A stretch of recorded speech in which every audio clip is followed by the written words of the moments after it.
Democracy হাতে পেয়েও কেন ছাড়লেন সোনিয়া? আচ্ছা, বাংলা থেকে কি সত্যিই শিল্প তাড়িয়েছিল সিপিএম? কেন বাংলার প্রথম মুখ্যমন্ত্রী মহাত্মা গান্ধীর নির্দেশে সরে যেতে বাধ্য হয়েছিলেন? মমতা ব্যানার্জি কেন কংগ্রেস থেকে বেরিয়ে এসে তৃণমূল বানিয়েছিলেন? জানুন হাওয়ের এই স্পেশাল সিরিজে, যেখানে হবে রাজনীতির ইতিহাস নিয়ে কাটাছেঁড়া। আর আজকে আমাদের আলোচনার বিষয় সোনিয়া গান্ধী প্রধানমন্ত্রী পদপ্রার্থী হয়েও এত কাছাকাছি পৌঁছেও কেন প্রধানমন্ত্রী হলেন না, কেন অ্যাক্সিডেন্টাল প্রাইম মিনিস্টার হলেন মনমোহন সিং। আমার সঙ্গে রয়েছে আমার সহকর্মী পঞ্চানন পোদ্দার, তার থেকে জানবো এবং তার সঙ্গে আমাদের আজকের এই আলোচনা। যদি বলতে, সোনিয়া গান্ধী কেন প্রধানমন্ত্রী হলে না? সোনিয়া গান্ধী, যার আসল নাম সোনিয়া মাইনো, তিনি এসেছিলেন ইটালি থেকে।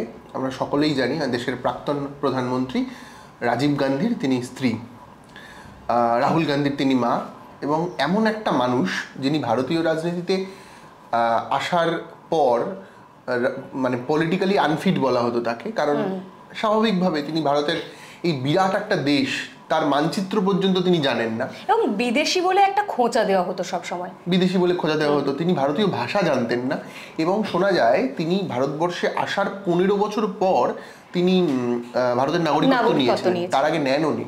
তো ইংরেজিতে কথা বলেন, ইতালিয়ান আলাদা একটা কালচার, ইউরোপিয়ান একটা ব্যাপার স্যাপার তার ঘরানা আছে। এবং খোদ কংগ্রেসের মধ্যেই কিন্তু একটা বিতর্ক ছিল।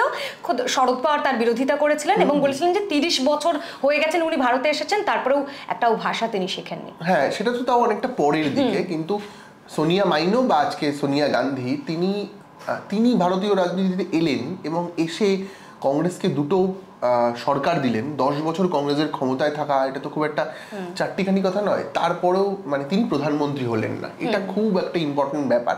এর মধ্যে অনেক কিছু রাজনীতি থাকার পাশাপাশি একটা বড় সমস্যা হচ্ছে মানে এই যে একটার পর একটা মৃত্যু, মানে যদি মতিলাল নেহেরু, জওহরলাল নেহেরুকে বাদ দিই, তার পরবর্তীকালের যে গান্ধী রাজনীতি, সেটা কিন্তু মানে তার ব্যাপকতার সাথে সাথেই তার মৃত্যুগুলো খুব ইম্পর্ট্যান্ট হয়ে দাঁড়িয়েছে।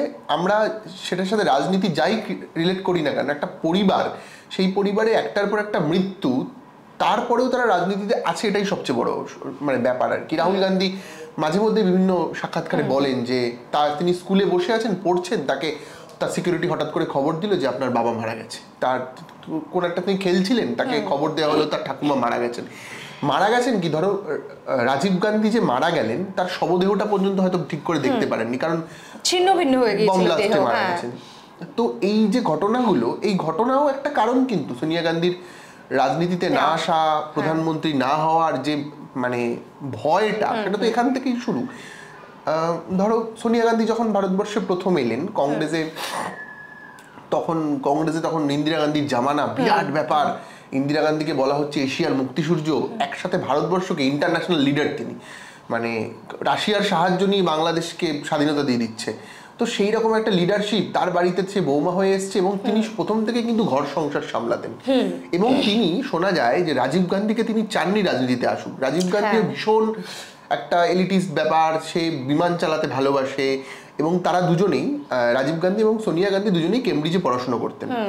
পড়াশুনো করে তারপর স্বাভাবিকভাবে প্রেমালাপ হয়, তারপর বিয়ে হয়ে ইত্যাদি আসেন। কিন্তু রাজীব গান্ধীও কিন্তু প্রথম দিকে কোনোভাবে রাজনীতির সাথে যুক্ত ছিলেন না, এবং সোনিয়াও চাইতেন না যে রাজীব রাজনীতিতে আসুক। এবার এই যে একটার পর একটা মৃত্যু, প্রথম মারা গেলেন তার বাবার মৃত্যুর পরে, তো রাজীব গান্ধী মানে রাজনীতিতে মানে রাজীব গান্ধীর বাবার মৃত্যুর পর না, ফিরোজ গান্ধী সেই অর্থে রাজনীতিতে আসেন। প্রথম যিনি গান্ধী পরিবারের প্রথম যে অ্যাক্সিডেন্টাল মৃত্যু, সেটা হচ্ছে সঞ্জয় গান্ধীর, রাজীব গান্ধীর দাদা। তো সঞ্জয় গান্ধী মারা যায় হচ্ছে প্লেন অ্যাক্সিডেন্টে। বিরোধী যে রাজনৈতিক পরিসর বা কিছু মানুষ বা মিডিয়ার একটা অংশ বলে যে সঞ্জয় গান্ধীর মৃত্যুর পেছনে নাকি ইন্দিরা গান্ধী দায়ী। কারণ সঞ্জয় গান্ধী প্লেন অ্যাক্সিডেন্টে, প্লেন ক্র্যাশ করে মারা যায়। কিন্তু এবং এই যে রাজীব গান্ধী এবং সঞ্জয় গান্ধী ভীষণ ভালো পাইলট ছিলেন, এবং এর জন্যই গান্ধী পরিবার যে এলিটিস কেন বলি আমরা বারবার, তাদের সকালবেলা মানে ঘুম থেকে উঠে শখ ছিল প্লেন চালানো, মানে ইচ্ছা হতো একটু প্লেন চালিয়ে আসি, এরকম একটা ব্যাপার। আমরা হাঁটতে যাই, বাইক চালানোর মতো প্লেন চালাতো আর কি। রাজীব গান্ধীও তাই, সঞ্জয় গান্ধীও তাই। সঞ্জয় গান্ধী প্লেন অ্যাক্সিডেন্টে মারা যায়, এবং এক শ্রেণীর মানুষ এটা নিয়ে অভিযোগ করেন, আজও বিভিন্ন ইন্টারনেট ঘাটলে পাওয়া যায়, যে সঞ্জয় গান্ধীর যে পপুলারিটি, ভীষণ পপুলার লিডার ছিলেন, তো সেই পপুলারিটি ইন্দিরা গান্ধী তার ঈর্ষা রাজীব গান্ধী কিভাবে প্রবেশ করলেন? এটা পরেই সঞ্জয় গান্ধী যে মারা গেল, সঞ্জয় গান্ধী মারা যাওয়ার পর তার মা তার ছেলের মৃত্যু দেখলো, রাজীব গান্ধী তার ভাইয়ের মৃত্যু দেখলো, এই সব কিছু ঘটনার পরেও রাজনীতিতে রাজীব গান্ধী আসেনি, কিন্তু তখন থেকে সোনিয়ার মধ্যে একটা ভয় ছিল যে রাজনীতিতে যাওয়া নিয়ে। তারপর আমরা সবাই জানি অপারেশন ব্লু স্টার, এবং তারপরে শিখ দেহরক্ষীর হাতে শ্রীমতী ইন্দিরা গান্ধী মারা গেলেন, খুন হলেন রাদার। খুন হওয়ার পরেই এই যে মানে বারংবার যে অসুবিধে কংগ্রেসের মধ্যে, যেহেতু ওই মতিলাল নেহেরু, জওহরলাল নেহেরু, সঞ্জয় গান্ধী, ইন্দিরা গান্ধী বারবার গান্ধী ফ্যামিলি কংগ্রেসটাকে চালিয়েছে এবং ভারতের রাজনীতির পালসটা তারাই বুঝতে পারে।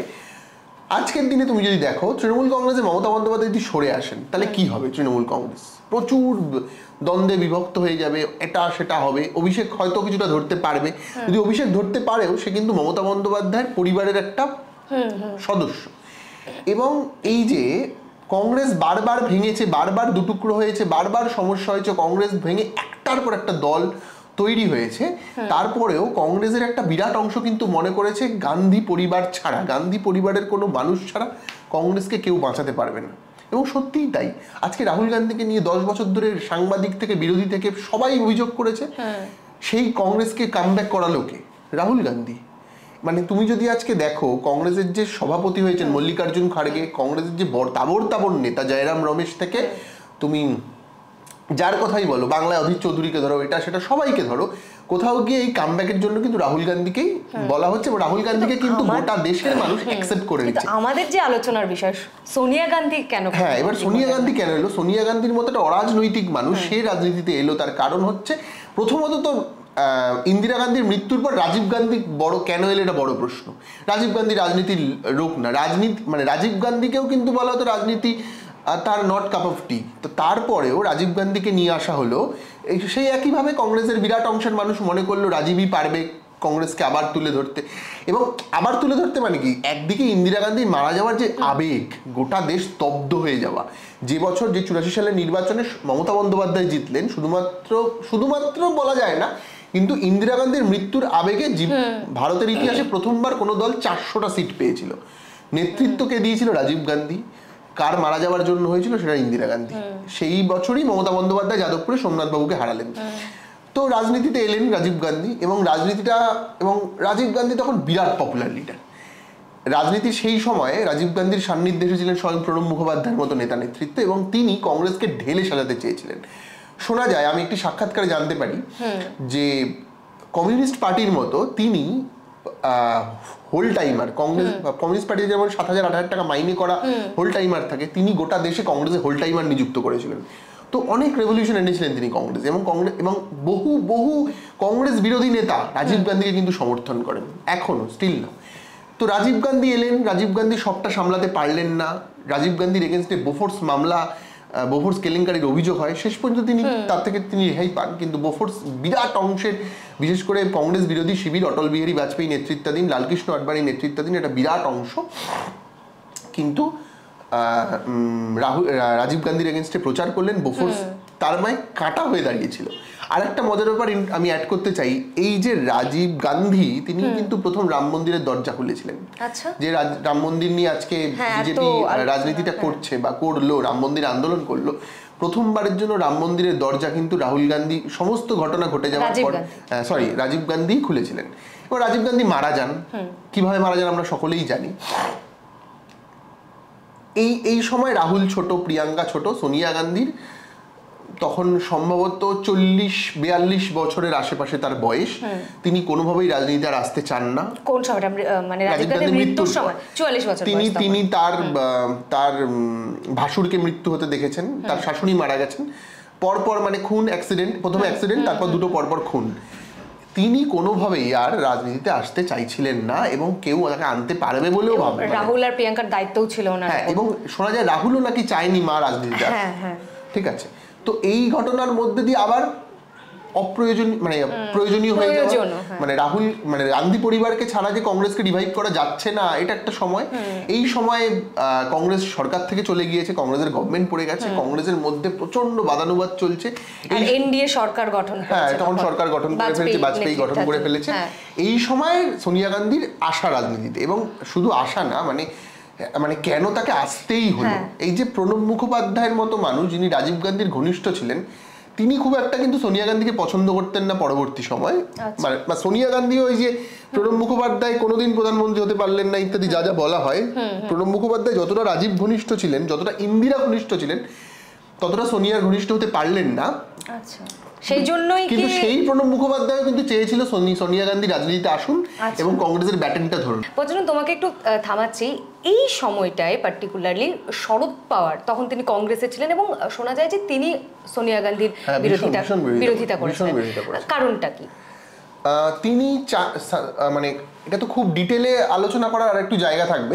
প্রণব মুখোপাধ্যায় যেমন আমরা প্রধানমন্ত্রী হতে পারলেন না বিষয়টা বলি। মুখোপাধ্যায় না, তুমি ধরো আজকে জ্যোতিরাদিত্য সিন্ধিয়া যিনি বিজেপিতে গেলেন কংগ্রেস থেকে, মধ্যপ্রদেশের নেতা, তার পূর্বসূরি মাধবরাও সিন্ধিয়া তিনিও বিরোধিতা করেছিলেন, মানে তিনি সোনিয়ার পক্ষে ছিলেন। আচ্ছা। এবং সেই সময় কংগ্রেসের যে প্রেসিডেন্ট ছিলেন সীতারাম কেশরীকে নিয়ে কংগ্রেসের মধ্যে প্রচন্ড দোলাচল ছিল এবং প্রত্যেকেই মানে বহু বড় নেতা তাকে মানে তার পক্ষে ছিলেন না। তার মধ্যে অন্যতম কিন্তু পি চিদাম্বরম, যিনি এখন পরবর্তীকালে মন্ত্রী ছিলেন ইউপিএ 2-তে। তো অনেক বেশিরভাগ নেতাই সেই সময় চাইছিলেন যে গান্ধী পরিবার থেকে কেউ আসুন, মিসেস গান্ধী, মানে যেরকম ইন্দিরা গান্ধীকে মিসেস গান্ধী বলা হতো, তো সোনিয়াকেও মিসেস গান্ধী বলা হতে শুরু করলো। মিসেস গান্ধী রাজনীতিতে আসুন এবং কংগ্রেসের ব্যাটনটা ধরুন। এবং মানে এটা কেউ ভাবতে পারেনি সোনিয়া আসতে পারে রাজনীতিতে, এবং তিনি না বলে দিয়েছিলেন এবং তার একটা ইমোশনাল ট্রমা ছিল সেই সময় একেবারেই তাই।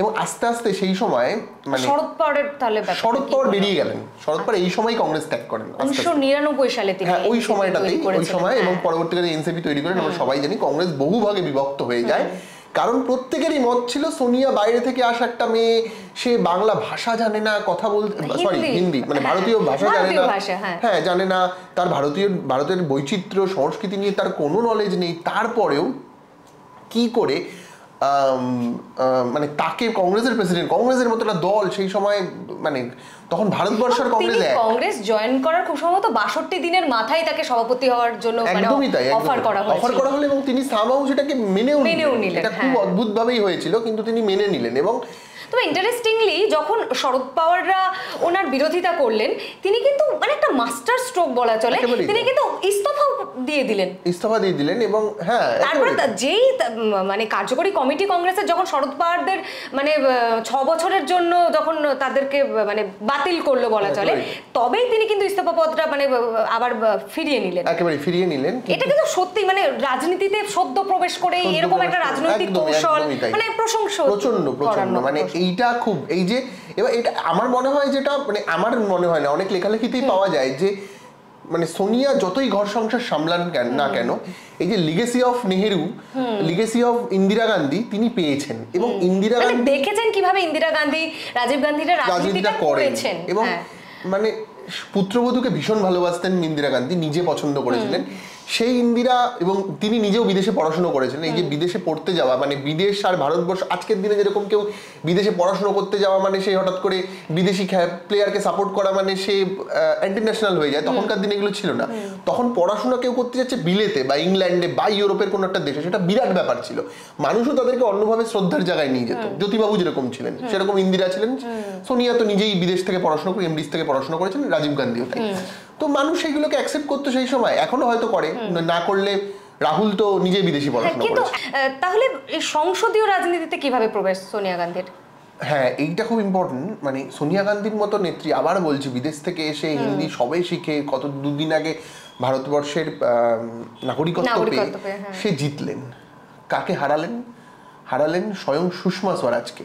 সুষমা স্বরাজ তখন যথেষ্ট বড় নেত্রী। সুষমা স্বরাজ পরবর্তীকাল ভারতের বিদেশ মন্ত্রীও হন। সেই সুষমা স্বরাজকে তিনি হারালেন প্রায় 56,000 ভোটে।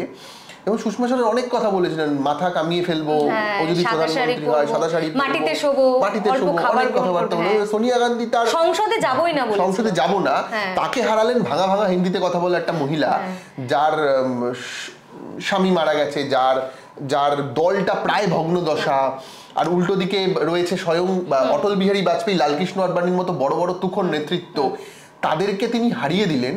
মানে তার দল অবশ্যই হারালো এবং তিনি নিজে সুষমা স্বরাজকে 56,000-এর বেশি ভোটে হারালেন।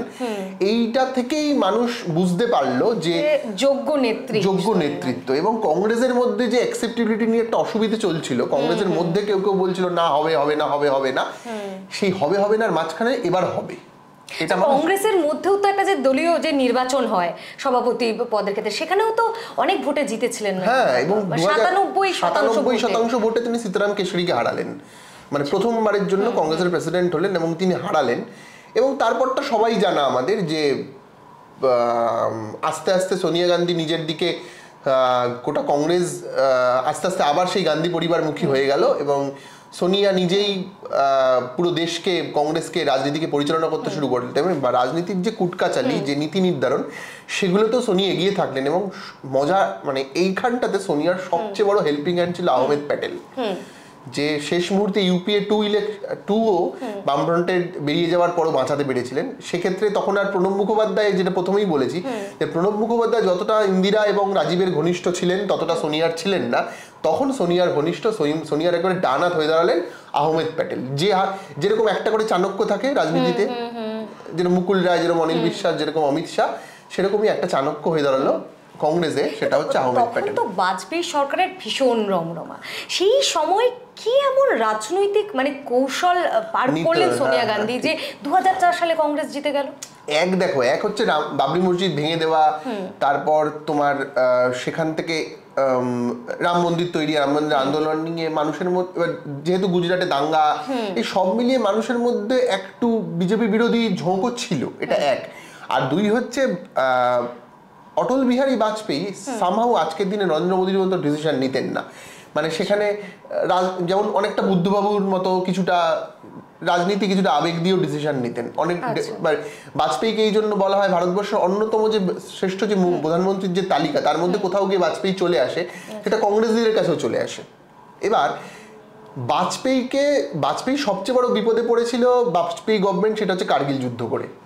কার্গিলের যুদ্ধে যতই জাতীয়তাবাদকে উস্কে দেওয়া হোক না কেন, আলটিমেটলি সেটা বুমেরাং হয়ে যায় বিজেপির জন্য, হিন্দুত্ববাদীদের জন্য।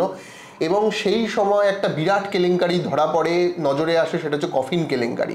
কফিন কেলেঙ্কারিতে মানে কার্গিল যুদ্ধে যে সকল ভারতীয় সেনা মারা যান, কয়েক হাজার ভারতীয় সেনা, সেই ভারতীয় সেনাবাহিনীর সেনাদের যে কফিনে করে আনা হয় এবং সেই কফিন যে দাম ধার্য করা হয়, সেই সঠিক দাম না পাওয়া বা তার কোয়ালিটি নিয়ে ইস্যু ওঠে একটা সময়ের পর, এবং বলা হবে 24,000 কোটি টাকার দুর্নীতি হয় কফিন তৈরির ক্ষেত্রে, এবং তার নাম যায় সরাসরি অটল বিহারী বাজপেয়ী, তৎকালীন প্রধানমন্ত্রী এবং প্রতিরক্ষা মন্ত্রী জর্জ ফার্নান্ডেজের বিরুদ্ধে। এবং এই যে রাজীব গান্ধীকে নিয়ে যে বোফোর্স কেলেঙ্কারির মতো বিরাট একটা গোটা দেশে একটা ম্যাসিভ ইম্প্যাক্ট পড়েছিল, আন্দোলন পড়েছিল, যে ছবি নিয়ে আজকের দিনে তৃণমূল বিরাট একটা খবর হয় যে জ্যোতিবাবু এবং অটল বিহারী বাজপেয়ী এক হাতে কলকাতা শহরের যে ছবি, সেই ছবি হচ্ছে সেই বোফোর্সের সময়কার, যে সময় রাজীব গান্ধী 400 সিট পেয়ে প্রধানমন্ত্রী এবং যে সময় ভারতবর্ষের চরম ডানপন্থী চরম বামপন্থীর এক হয়েছিল। সেই বোফোর্সকে ঢেকে দিতে পেরেছিল সোনিয়া গান্ধীর একটার পর একটা ডিসিশন এবং এই কফিন কেলেঙ্কারি। এবং কফিন কেলেঙ্কারিতে এমন অবস্থা হয়ে দাঁড়ায়, প্রতিরক্ষা মন্ত্রী জর্জ ফার্নান্ডেজ ইস্তফা দিয়েছিলেন, পরবর্তীকালে ইস্তফা উইথড্র করেন তিনি, কিন্তু দিয়েছিলেন। এইটা বুমেরাং হয়ে যায় বাজপেয়ীর জন্য এবং নতুন একটা মুখ, এই যে মাধবরাও সিন্ধিয়া বা যারা ছিলেন সেই সময়কার কংগ্রেসের বড় বড় মুখ, বা প্রণব মুখোপাধ্যায় ধরে বলছি, তাদেরকে মানুষের অ্যাকসেপ্ট করতে যে অসুবিধাটা হচ্ছিল, সোনিয়া আসার পর সেটা আর হলো না। আচ্ছা, তাহলে 2004 সালে যখন কংগ্রেস আবার জিতলো, মানে বলতে গেলে একটা দীর্ঘ লড়াই সোনিয়া গান্ধীর করে, অনেক কষ্টে কংগ্রেসকে আবার কামব্যাক করালেন এবং সবাই চাইছিল যে সোনিয়া গান্ধী তাহলে প্রধানমন্ত্রী হোক। তিনি প্রধানমন্ত্রীর মুখ ছিলেন, তারপরেও কেন হলেন না? এটা নিয়ে না অনেকগুলো সিনেমা হয়ে গেছে আজকের দিনে, বিশেষ করে মোদি গভর্নমেন্ট আসার পরে ভারতবর্ষে বেশ কয়েকটা সিনেমা হয়েছে, তার মধ্যে একটা হচ্ছে অ্যাক্সিডেন্টাল প্রাইম মিনিস্টার, যেটা তোমার মনমোহন সিংকে নিয়ে হয়েছে। তো এটা তো এখন সিনেমার কন্টেন্ট হয়ে দাঁড়িয়েছে। কিন্তু আবার বলছি, ওই যে মৃত্যু ভয় ছিল একটা, দ্বিতীয় রাহুল গান্ধী স্বয়ং চাননি তার মার প্রধানমন্ত্রী হন, পাশাপাশি এমন একটা মুখ তাহলে কে হবে, একটা মুখের দরকার হয়ে পড়লো যাকে দিয়ে সব করানো যায়। এবং যার একটা, যেমন সিপিআইএম এ বুদ্ধবাবু, জ্যোতিবাবুকে হঠাৎ করে সরতে হয়, জ্যোতিবাবুর মতো মুখ্যমন্ত্রীকেও পশ্চিমবঙ্গের বামফ্রন্ট সরাতে চেয়েছিল রাদার, যে নইলে এবার ওই মমতা বন্দ্যোপাধ্যায় হয় এবার নয় এবার সত্যি হয়ে যাবে। বুদ্ধবাবুর মতো একটা ফ্রেশ একটা পশ একটা শিক্ষিত মুখ একটা নিয়ে আসা হবে, পিছন থেকে চালনা করা হবে, যদিও সেটা চালনা করা যায়নি, কিন্তু কংগ্রেস পেরেছিল চালনা করতে মনমোহন সিংকে এনে। এবং মনমোহন সিং এর সেই 90 দশকের সেই মুক্ত অর্থনীতির ডিসিশন, যেটা ভারতবর্ষের একটা বিরাট অংশের মানুষ অ্যাকসেপ্ট করেছিল, বিশেষ করে ব্যবসায়ীরা অ্যাকসেপ্ট করেছিল, তো ফলত মনমোহন সিং এর মতো একটা মুখ দরকার ছিল বা কংগ্রেস নিয়ে নিয়েছিল। এক্ষেত্রে সোনিয়া গান্ধীর একটা সুবিধারও দিক যে তাহলে যেহেতু তিনি সরকারি কোনো পদে থাকছেন না, তাই সরকারি কোনো ডিসিশনের ক্ষেত্রেও তিনি তার কোনো দায়বদ্ধতা থাকবে না জবাবদিহি করার, মানে তিনি পেছন থেকে সিদ্ধান্ত নিতে পারবেন এবং চালনা করতে পারবেন। বিরোধীরা বেশি বারবার করে আর বলতে পারবে না ও ইতালি থেকে এসেছে, ও এটা করেছে ওটা করেছে। এই কারণেই হয়তো আবারও 2009 সালে কংগ্রেস ফিরতে পেরেছিল, আবার ক্ষমতায় এসেছিল এবং সোনিয়া গান্ধীর একটার পর ওই পেছন থেকে দাঁড়িয়ে থাকা ডিসিশনগুলো সেটা কাজে লেগেছে, অন্তত ইউপিএ 1-এ তো ডেফিনেটলি কাজে লেগেছে। আবার বলছি, আহমেদ প্যাটেল, প্রণব মুখোপাধ্যায়ের মতো একটা লোক ছিল কংগ্রেসের সেই সময়, যারা প্রতিদিন কংগ্রেসের অভ্যন্তরীণ রাজনীতিকে সমৃদ্ধ করতে পারে। এবং তোমাকে আমি থামাচ্ছি, আরো একটা গুরুত্বপূর্ণ পয়েন্ট কিন্তু এখানে আছে, এই যে তোমার সোনিয়া গান্ধীকে বিদেশি বলে খোঁচা। সোনিয়া গান্ধী এটা জানতেন যে তিনি যদি প্রধানমন্ত্রী না হন তাহলে এই বিদেশি খোঁচাটা মানে সারা জীবনের জন্য কিন্তু একেবারে ধুয়ে মুছে সাফ হয়ে যাবে, বিজেপি আর এই বিদেশি খোঁচাটা দিতে পারবে না। এবং তিনি এটা কিন্তু বলেছিলেন যখন তৎকালীন রাষ্ট্রপতি এপিজে আব্দুল কালামের কাছে ওই সরকার গড়ার প্রস্তাব নিয়ে গিয়েছিলেন, যে কখনোই তিনি প্রধানমন্ত্রীর পদ জন্য লড়াই করেননি, সরকারি পদে তিনি থাকলেন না, কোনো সরকারি পদে সাংসদ হলেন, কিন্তু কোনোভাবেই কোনো সরকারি পদে নিলেন না। এবং এটাও কিন্তু খুব বড় একটা রাজনৈতিক কৌশল। এই দুদিন আগে একটা ছবি ভাইরাল হলো, যেখানে দেখানো হলো যে আজকে Narendra Modi T20 world cup champion টিমের সাথে দেখা করলেন, ছবি উঠলো 2007 সালে T20 ওয়ার্ল্ড কাপ চ্যাম্পিয়ন যে টিম, সেই টিম সোনিয়া গান্ধীর সাথে দেখা করেছিল, ছবি তুলেছিল, মনমোহন সিং এর সাথে দেখা করেননি। তো রাজনীতিটা আসলে তিনিই করতেন, তিনিই পরিচালনা করতেন, তার সাথে আরো তার টিম ছিল যে নামগুলো একটু আগে বললাম। মানে কোথাও গিয়ে শ্যাডো প্রাইম মিনিস্টার ছিলেন সোনিয়া গান্ধী, এবং তিনি মানে সত্যি মানে রাজনীতিটা করতে পেরেছিলেন। একটা ইতালি থেকে আসা একটা মহিলা, ভারতের যিনি কিছুই জানতেন না, আধো আধো হিন্দিতে কথা বললে একটা মানুষ 10 বছর ভারতবর্ষের সরকারে থাকলো, এবং কোয়ালিশন মানে বলতে পারো কোয়ালিশন গভর্নমেন্টই তো, এত বড় বড় শক্তিগুলো তাকে সাপোর্ট নিতে, সিপিআইএম তখন 62টা এমপি, সিপিআইএম কমিউনিস্ট পার্টির মতো একটা পার্টিকে নিয়ে তাকে সরকার চালাতে হলো, এবং সরকারটা দুর্দান্তভাবে চললো তারা। এবং যখন সিপিআইএম চলে গেল, তারপরেও তো মুলায়ম সিং যাদবকে নিয়ে সরকারটা চালিয়ে দিল তারা। শেষের দিকে হেরেছেন, অনেক রকম কথাবার্তা হয়েছে, কিন্তু সেই অর্থে কিন্তু সোনিয়া গান্ধীর এগেনস্টে বিরাট কোনো মানে গান্ধী পরিবারের এগেনস্টে বিজেপি কিন্তু বিরাট কিছু করে উঠতে পারেনি। মানে আজ পরবর্তীকালেও যখন কংগ্রেসের সভাপতি পদে কে বসবে এই নিয়ে বিতর্ক হয়েছে, কেন বারবার গান্ধী পরিবারই হবে, তিনি কিন্তু খুবই মানে একটা চতুর মস্তিষ্কের যেটাকে বলে উদাহরণ, তিনি কিন্তু হলেন না। মল্লিকার্জুন খার্গে তিনি দায়িত্ব দিয়ে দিলেন, রাহুল গান্ধীকে সরিয়ে দিলেন, এবং সত্যি রাহুল গান্ধী নিজেকে প্রমাণ করলেন। এই যে তার একটা মানে বলতে গেলে এই লোকসভা নির্বাচনে একটা ব্যাপক জয়, এবং এখন কিন্তু সবাই মেনেও নিচ্ছে হ্যাঁ রাহুল গান্ধী যোগ্য প্রধানমন্ত্রী হওয়ার জন্য। মানে এরকম নয় যে জোর করে পদটা নিচ্ছেন, নিজেকে প্রমাণ করে, হ্যাঁ কিন্তু নিজেকে প্রমাণ করেছেন, সবাই চাইছে যে রাহুল গান্ধী হোক। ভারতবর্ষের কি বিরোধী রাজনীতি আবার সেই গান্ধী পরিবার থেকে নিয়ন্ত্রণ আরো একবার, মাঝখানে দীর্ঘদিন হচ্ছিল না হয়তো, কিন্তু আবার কিন্তু হচ্ছে। মমতা বন্দ্যোপাধ্যায় মেনে নিচ্ছেন রাহুল গান্ধীকে। একদম সদ্য লোকসভা নির্বাচন শেষ হয়েছে, তবে এখন থেকেই যেন দামামা বেজে গিয়েছে আগামী লোকসভা নির্বাচনের। এখনই যেন ময়দানে নেমে পড়েছে রাহুল গান্ধী সহ সম্পূর্ণ কংগ্রেস দলটা এবং বাকি বিরোধীরা যারা রয়েছে। তাই অবশ্যই আগামীতে তো নজর রাখতেই হবে কি হতে চলেছে। রাহুল গান্ধী কি মানে প্রধানমন্ত্রী হবে, আবার কি গান্ধী পরিবার দ্বারা ভারতের রাজনীতিটা নিয়ন্ত্রিত হবে, সেদিকে নজর থাকবে। আপনাদেরও চোখ থাকুক হাওয়ের পর্দায়। এইভাবেই কিন্তু রাজনীতির ইতিহাস নিয়ে কাটাছেঁড়া হবে হাওয়ের এই নতুন সিরিজে। সঙ্গে থাকুন আমাদের থিঙ্ক অল্টারনেটিভ সার্চ হাও।